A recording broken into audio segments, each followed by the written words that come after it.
Good morning, ladies and gentlemen. May I ask you to please take your seats?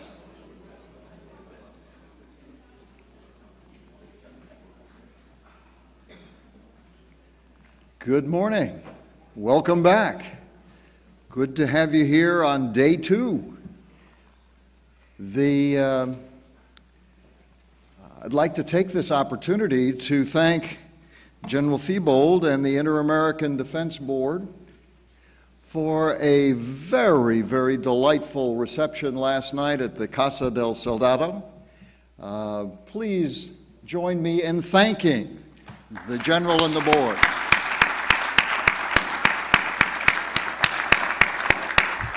That was so nice that we hope we can continue to do this. It was very well done. And we thank CHDS also for having the drivers of the vans to help us get out there and back to Crystal City. The administration for today really is not very different from yesterday. With one exception, we have been assured that the caterers will be here extra early this morning to make sure that things get set up on time. A reminder that we ask that no food or drink be brought in here, but otherwise we hope that you enjoy it in the foyer. And I can't think of any other admin. The two travelers that we have, I think, have seen Eva, so we're good for that. Excellent. We are blessed this morning to have Ambassador Villagran as our distinguished speaker. A man who not only knows his country, knows the security issues his country faces, but also knows this city and how this city works in the region. We are very fortunate to have with us today a delegation from Guatemala who is here at the Center for Hemispheric Defense Studies working on a national strategic plan. I'm not quite sure that's exactly the way you would phrase it, but a national strategy. And they represent several ministries in the government of Perez Molina, and we are very pleased that, ladies and gentlemen, that you are here with us. And we're very glad that NDU could be of some assistance with CHDS in the lead. I'm going to not belabor Ambassador Villagran's extensive biography. It is all in your handout. He has been a wonderful friend of many of the programs here at this university, and he has been a very active and aggressive agent to look after the interests of his country. And we look forward to his view as to what is transpiring in Guatemala and what is transpiring in Central America, in perhaps a broader global context. Ambassador Villagran, welcome, sir.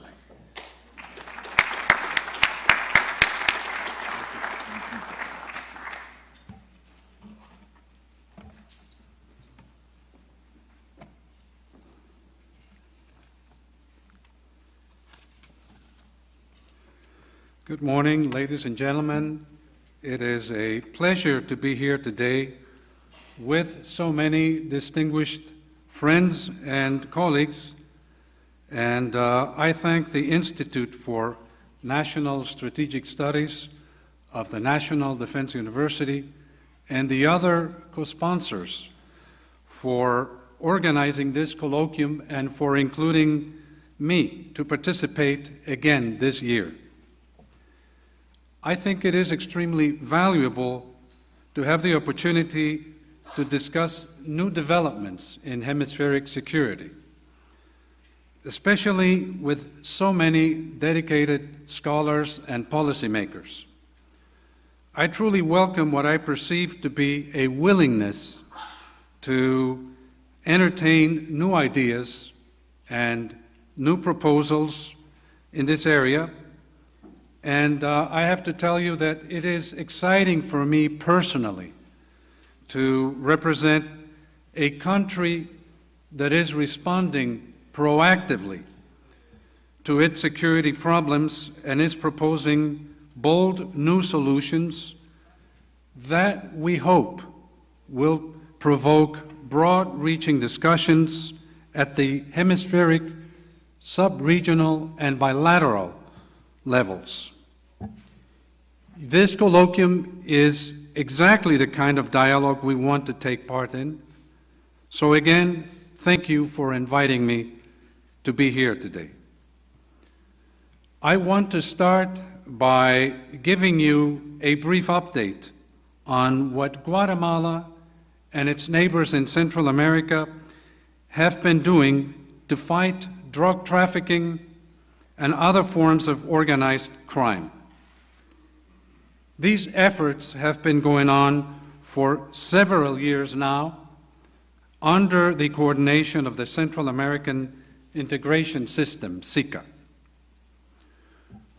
Last June, as you may recall, an international conference on security in Central America was held in Guatemala, and its outcome was the launch of a new regional security strategy whose implementation has advanced over the last year. There are 4 key elements of the strategy: combating crime, prevention, institutional strengthening, and rehabilitation, reinsertion, and prison security. Now, I have to tell you that it is a strategy to deal with transnational organized crime, and therefore it does not address other threats to hemispheric security.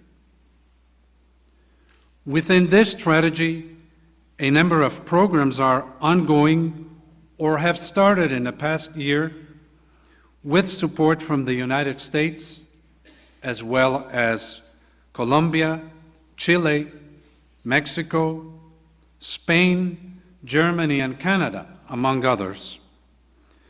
They include programs to prevent youth violence, combat organized crime, interrupt the illicit trafficking in drugs, persons, and weapons, and strengthen institutions responsible for public security and the administration of justice. Specific examples, and I will give just a few, include a new program funded by Spain aimed at improving coordination between law enforcement agencies and the judiciary. The program provides training for judges, prosecutors, and police chiefs in areas including the implementation of new legislation, for example, asset forfeiture, and new methods of criminal investigation. The program also gives officials from neighboring countries the chance to know one another and share knowledge and experience. In the area of prevention, a new program supported by the European Union has been launched, and it provides civic education and awareness raising about crime prevention in rural schools.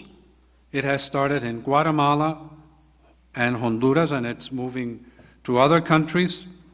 And it's intended to help keep children safe and away from criminal gangs. There are other initiatives and programs underway, and I will not go into each one of them. I just wanted to give you an idea of the kinds of things that are going on. U.S. support is broad and encompasses all the elements of the regional strategy. It includes capacity building and improved coordination among public security agencies, as well as technical cooperation in specific areas such as community policing and model precincts, and prison administration and security. The U.S. has also been supporting judicial reforms and efforts to strengthen the rule of law, as well as partnerships with private sector organizations to develop citizen security strategies.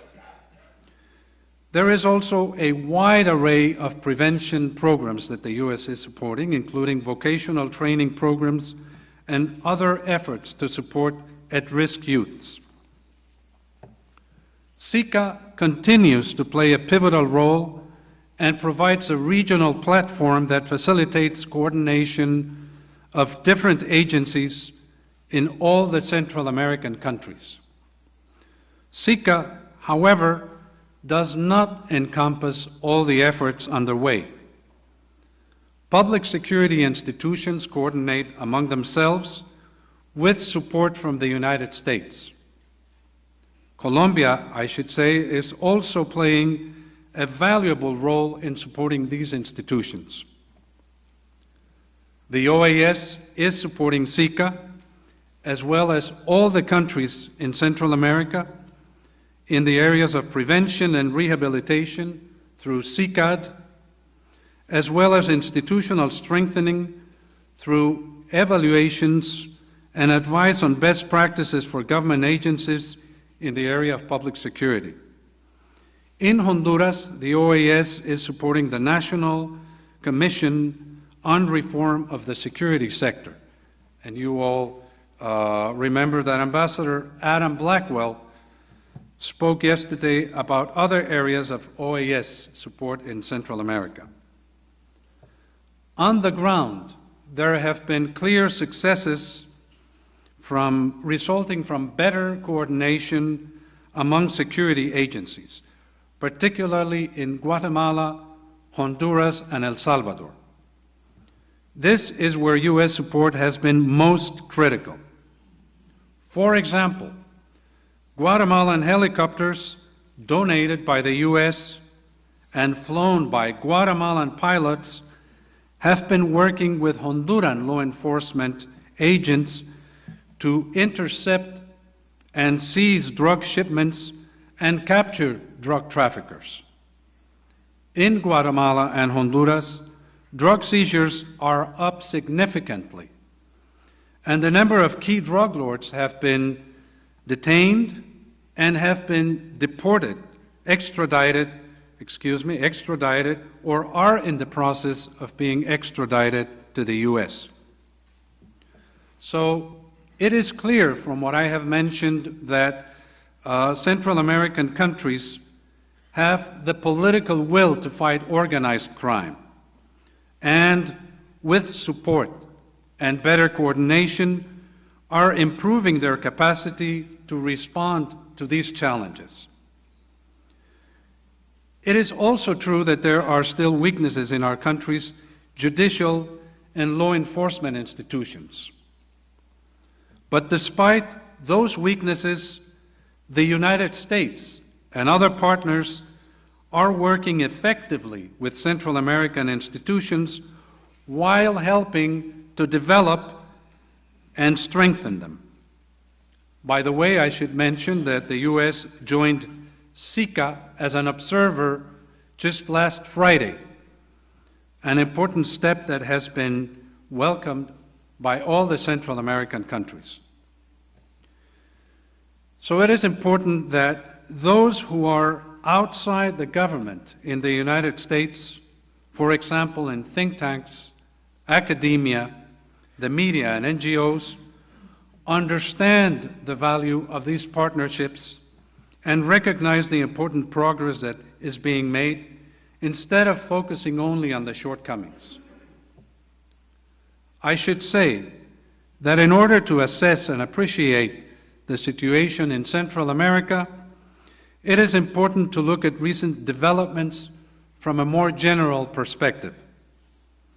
Countries in Central America are not the only ones facing serious security problems. Across Latin America, crime is driving down confidence in governments and compromising the authority of the state. Guatemala and other countries in the Isthmus are more vulnerable because of their size, their geographic location, their social problems, and their weak institutions. It is clear that increased cooperation at the hemispheric level is essential. We all recognize that more needs to be done if we are going to succeed in dealing with this new phenomenon of increasing criminal activity throughout the region. The challenges are indeed very serious, and the capabilities to deal with them are limited. Having said that, it is important to keep in mind, and I noted in last year's colloquium, that throughout the last 2 decades, Central America has been, for the most part, politically stable. What happened in Honduras 2 years ago was exceptional. Transitions to democracy have been slow and difficult, as has been the process of institutional consolidation. Social conditions have not changed significantly and remain the biggest challenge for governments and societies as a whole. On the other hand, open and transparent elections are now the norm. Congressional oversight is gradually gaining ground. The media is playing a more focused and critical role in scrutinizing governments, and civil societies are growing and becoming more assertive and more interested in public policy. These are the vital signs of emerging democracies. Simultaneously, trade liberalization has been taking place. The Central American economies have been growing and opening up, and the process of regional integration has been moving forward. This progress in democratic development and economic opening are what set the stage for the free trade agreement between the United States and Central America, CAFTA-DR. The negotiation of CAFTA-DR marked the first time that the 5 Central American governments took part in a trade negotiation as a group. Something that has happened again in trade negotiations with the European Union that were completed last year. I find that many people are unaware of the extent of progress and the importance of Central American integration. This process has been steadily bringing down trade barriers and stimulating growth in intra-regional trade, which, by the way, has helped us weather the international economic turndown. Unfortunately, reduced trade barriers are also something criminal organizations have taken advantage of, as they can move drugs and other illicit goods throughout the region without being checked at customs or by customs at every border. And of course, they have also developed many unmonitored border crossings. My purpose in highlighting these developments is to underscore the fact that Central American integration with growing institutional cooperation among countries is a positive trend that is also supporting progress in the area of security. An issue that is of some concern, and I should say less so in Central America than in the United States, is the proper role of the military in the fight against organized crime. Guatemalan society now considers the military to be under civilian control, and all the important political forces share a commitment to keeping it that way. Therefore, it should be perfectly acceptable to assign the military specific areas of responsibility, as has been done since the previous administration, the previous Guatemalan administration, that is. Examples include border security in mostly uninhabited areas where the police lack specialized training, as well as maritime surveillance, which logically falls under the purview of the region's naval forces. But there are no doubt other areas, and it would be a mistake to exclude the military from international security cooperation. The military support is temporary and intended to fill a void. It is well known that Guatemala's police forces are weak and unable to cope with the onslaught of organized crime. It will take some time of training, some years of training, and additional resources for them to become an effective force for providing public security. Meanwhile, Guatemala is not the only country that has had to call its military into a supporting role in public security. The situation is similar in Honduras and in other countries. Small countries have to use all the resources they have available in times of grave challenges to their security. These are exceptional circumstances, and everybody understands that the military's role in public security is transitional and requires special guidance. For example, on how to deal with evidence in a crime scene, as well as how to preserve civil liberties. It's important to recognize also that Central America did not bring these security problems unto itself. In spite of its faults and weaknesses, Central America is not a drug producer. It is a transit venue for drugs and other illicit activities.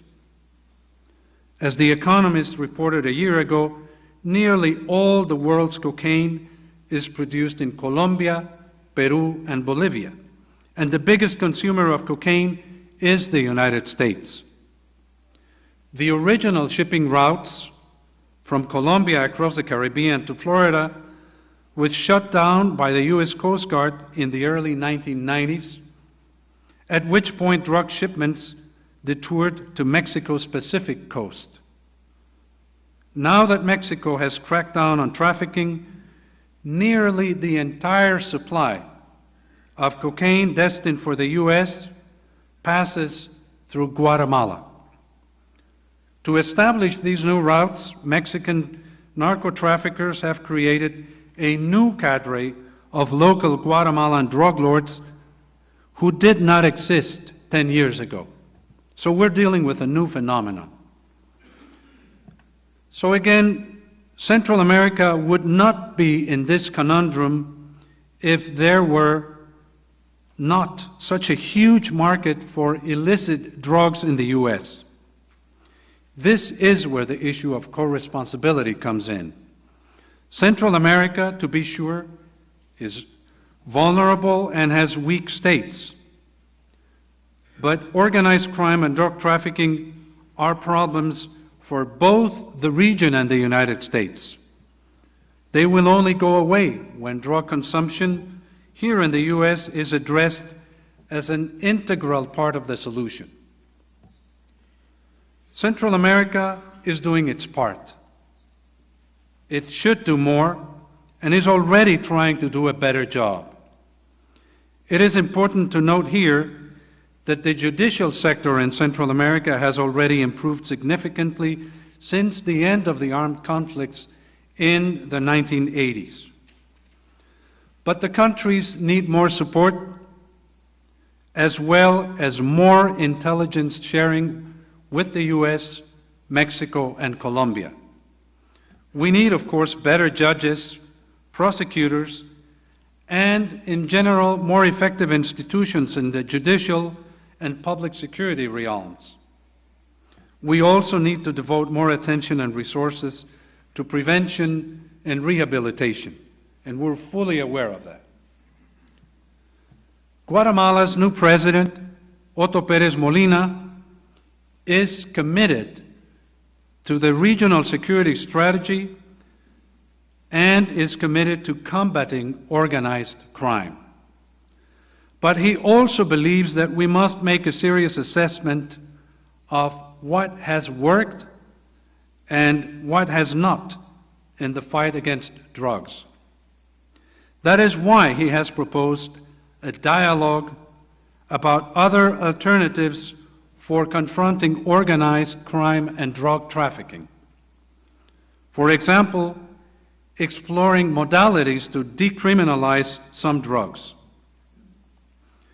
Given his background and experience in dealing with security issues and with public policy responses, President Pérez Molina wants to understand well if everything we are doing is eventually going to succeed, and if there are other approaches to dealing with the problem of drugs that may have worked elsewhere.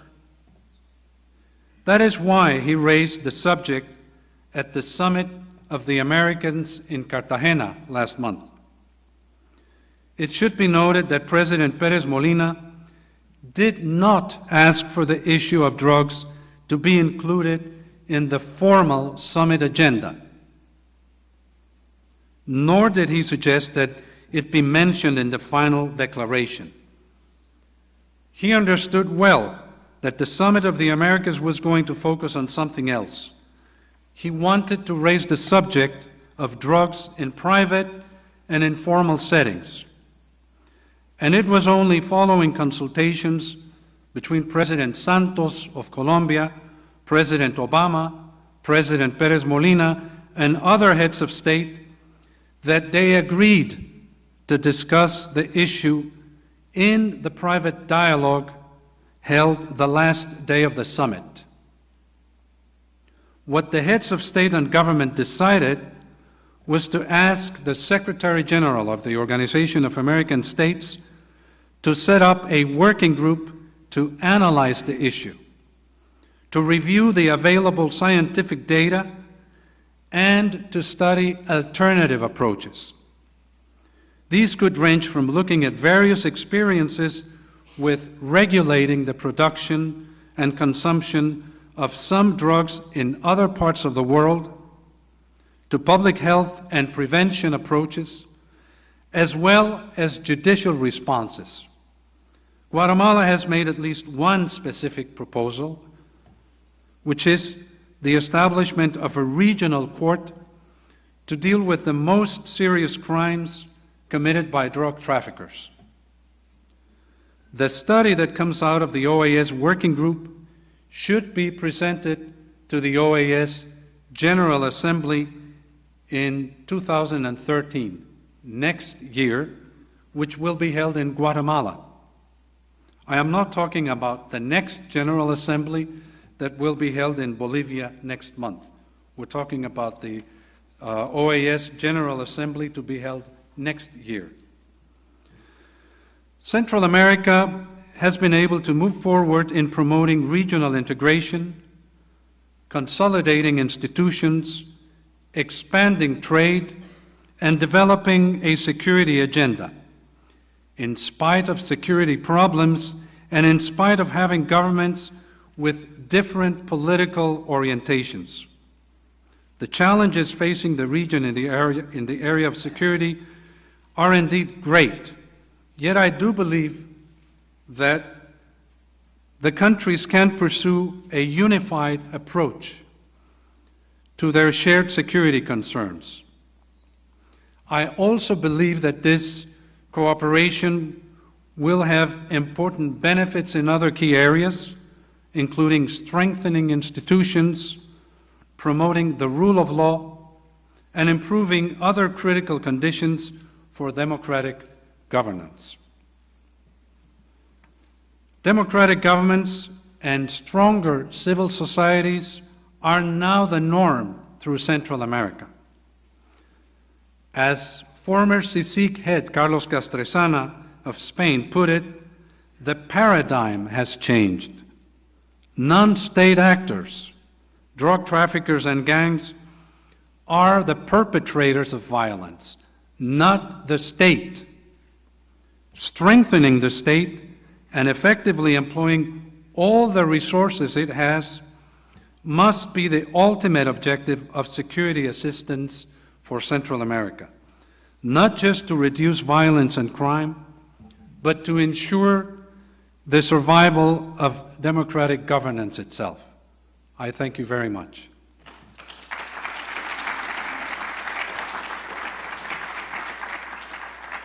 Ambassador, are you willing to take questions? Absolutely. The floor is open.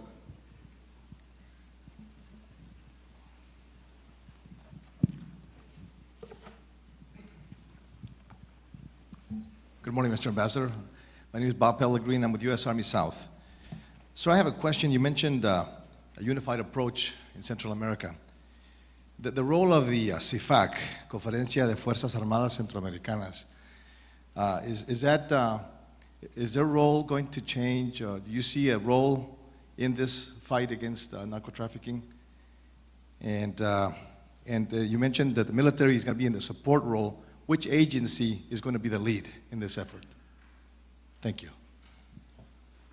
Well, in response to your first question, I have to say that yes, indeed, CIFAC has a role. If I did not mention it, it was more in the interest of time, but it certainly continues to play a role in coordinating the armed forces, and we want that to continue. And we want to make sure that they have also the opportunity to interact with other public security agencies.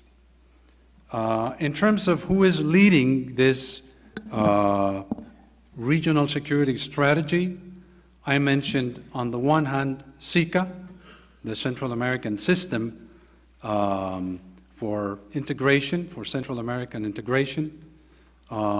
But on the other hand, as I explained, public security agencies have, due to the nature of their work, have to coordinate among themselves. So clearly, the ministers of public security have a role to play. The ministers of defense have a role to play as well, and they meet regularly. Ministers of public security, justice, defense, and foreign affairs. They do meet, and I would say that this is the highest level of coordination. Of course, the presidents also meet at least twice a year formally, and they meet informally on a number of occasions. So they are up to date on what is happening, and they provide direction to the whole process.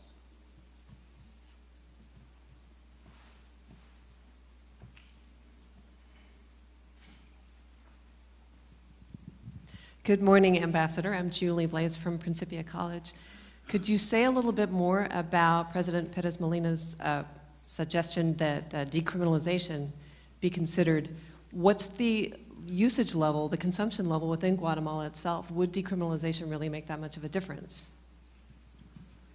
Well, I will say a few words about the latter part of your question first. Drug consumption is on the rise throughout Central America, and we've seen this phenomenon in other South American countries. Now, we don't have precise data on levels of consumption. We just know that it is rising. As for President Perez Molina's proposal, it is not only and not specifically about decriminalization. What he wants to is to have a dialogue about other alternatives. And they can be from regulation to more prevention, to more attention to public health, and as I mentioned as well, to judicial responses.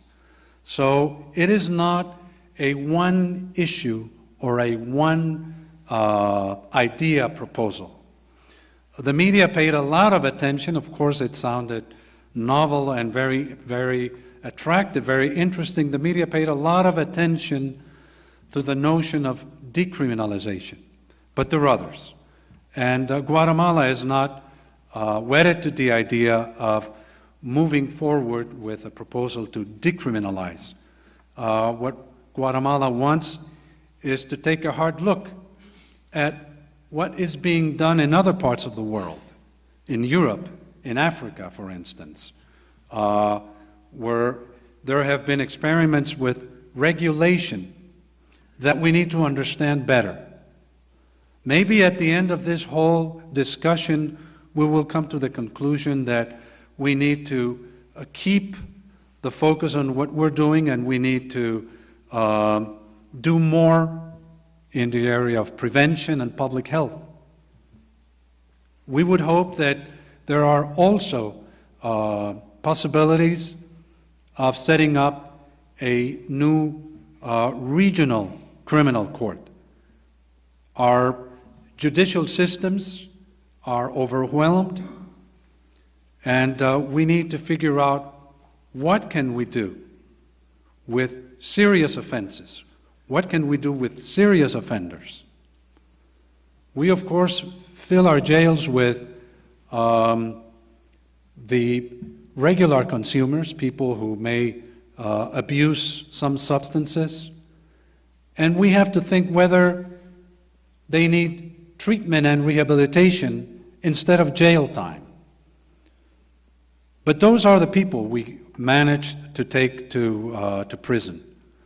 The big drug lords, they're of course difficult to apprehend. We've managed to detain a few. And what we do is basically ask the U.S. to bring them here. But we could also have a regional criminal court that could deal with these cases. And that's what we want, a dialogue of, a serious dialogue of governments that we assume would take place after the next OAS General Assembly. And it would take place after we've been able to take a hard look at the report coming out of the OAS group of experts.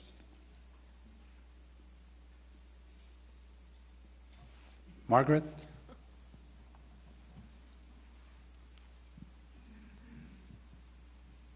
Thank you, Francisco. Could you, you have mentioned the police training, and you said police training is going to take time. Building the police force seems to be one of the most difficult and challenging issues in many countries. Can you describe what Guatemala is doing, what support you are getting? What is that time frame that you're talking about? Well, Guatemala has, like El Salvador, like Honduras, experienced or gone through different processes of police reform. Guatemala set up a new civilian police after the peace accords.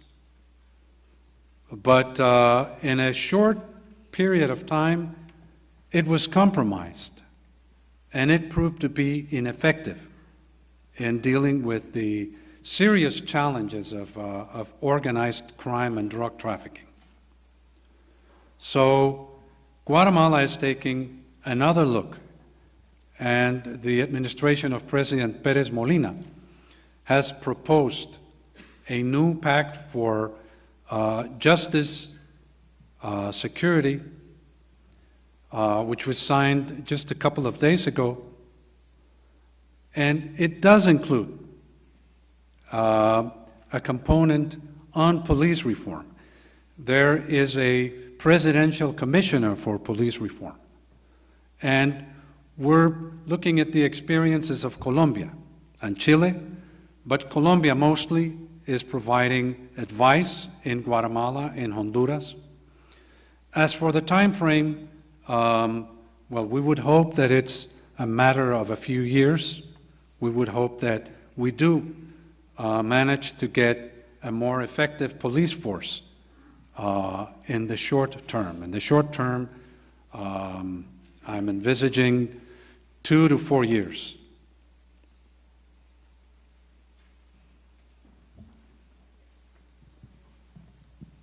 Over here first. Oh, I'm sorry. I missed someone there. Marilyn Rejala, de la Junta Interamericana de Defensa. Esa vieja cantilena de buscar a quién culpar, si el que peca por la paga o el que paga por pecar, parafraseando a Sor Inés de la Cruz. Ese círculo vicioso de querer encontrar culpables, de pensar si son más culpables los consumidores o los productores. Yo creo que Guatemala y Estados Unidos están haciendo un gran trabajo en ese sentido. Están atacando el verdadero mal y no solamente a los que lo causan, rompiendo de esa manera el círculo vicioso, convirtiéndolo en un círculo virtuoso. Y yo creo que es esa la manera efectiva de combatir el mal. No perdiendo el tiempo en buscar solamente a los culpables, sino... Así que felicito sinceramente a su país, señor embajador, y obviamente a su partner, los Estados Unidos. Muchísimas gracias. Muchas gracias. Thank you. I assume everybody understood her. It was a comment, and it was a comment aimed at explaining that we're not going to move forward if we engage in a blame game. Who is at fault here? The producer, the consumer, and I fully agree, and I thank you for your comments. Indeed, that is not what we want to do, but we certainly have to look at where we are and what is happening to our country. And we know drugs move from South America on their way to North America. We don't say it to blame anybody, but we certainly need people to understand what is happening to us.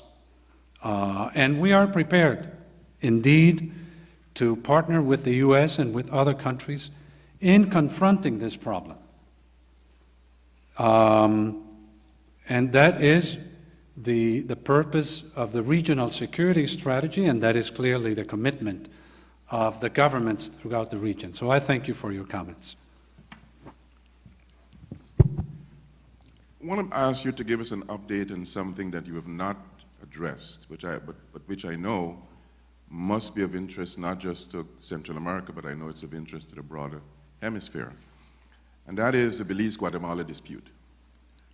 There is some interesting developments in the last few months as part of the package of resolutions. Can you tell us where things are and what you envisage over the next few months? Thank you. Thank you for the opportunity. I have to begin by saying that Guatemala and Belize have normal relations, normal diplomatic relations, normal trade relations, and we have contacts at all levels of government. We have an old territorial dispute that we inherited from the UK, and we are trying to resolve it through peaceful means. We have agreed, the two countries, to submit our dispute to the International Court of Justice. And we signed an agreement at the OAS precisely to do that, to submit the dispute to the ICJ.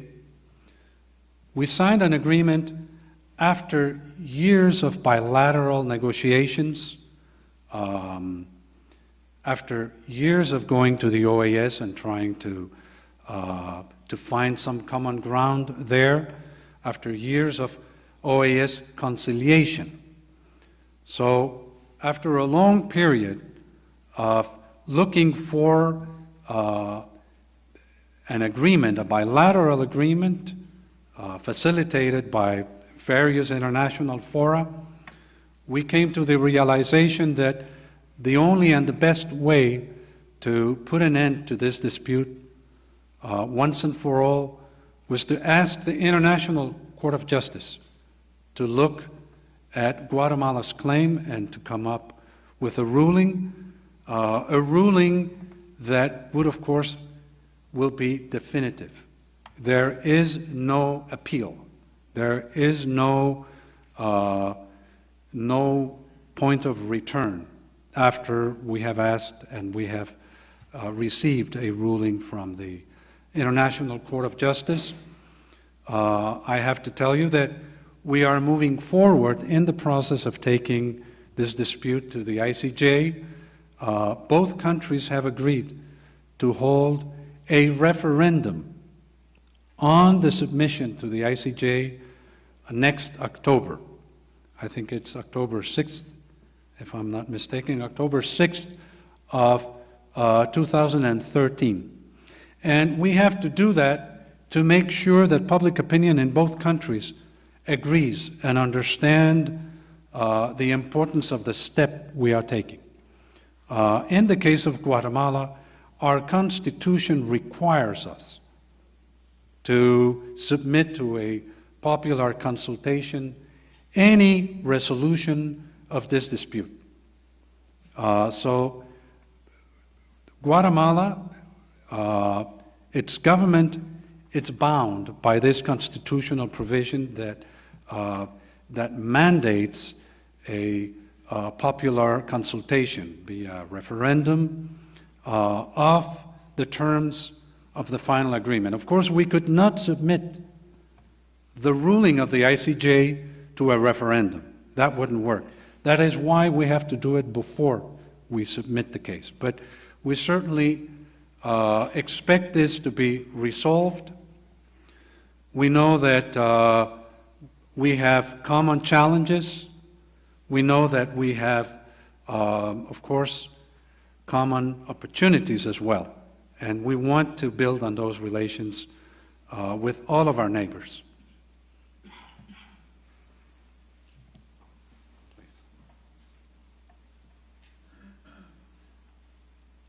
Ambassador, good morning. You indicated in your presentation that in the solutions to the problems that are faced in this region, that cooperation is essential.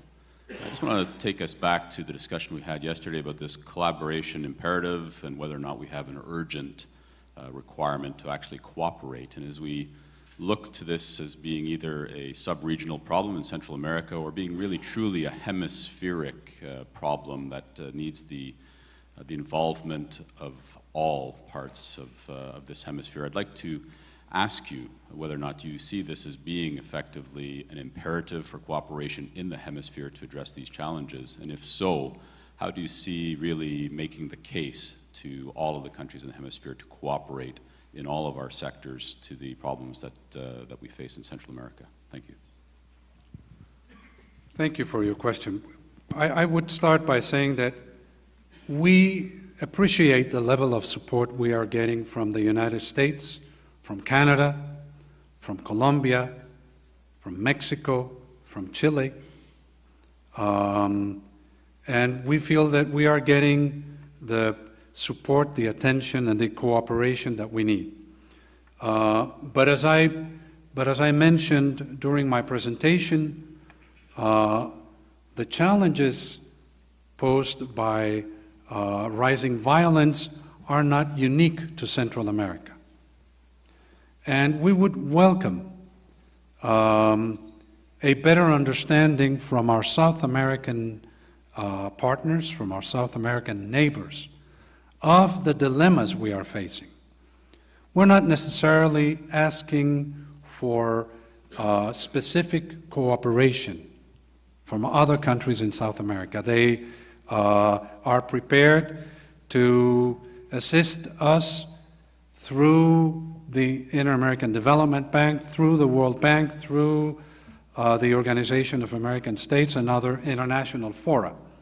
But we would welcome a better understanding of the nature of our problem and a better understanding of how it is connected to a wider hemispheric problem, that it is not unique to Central America.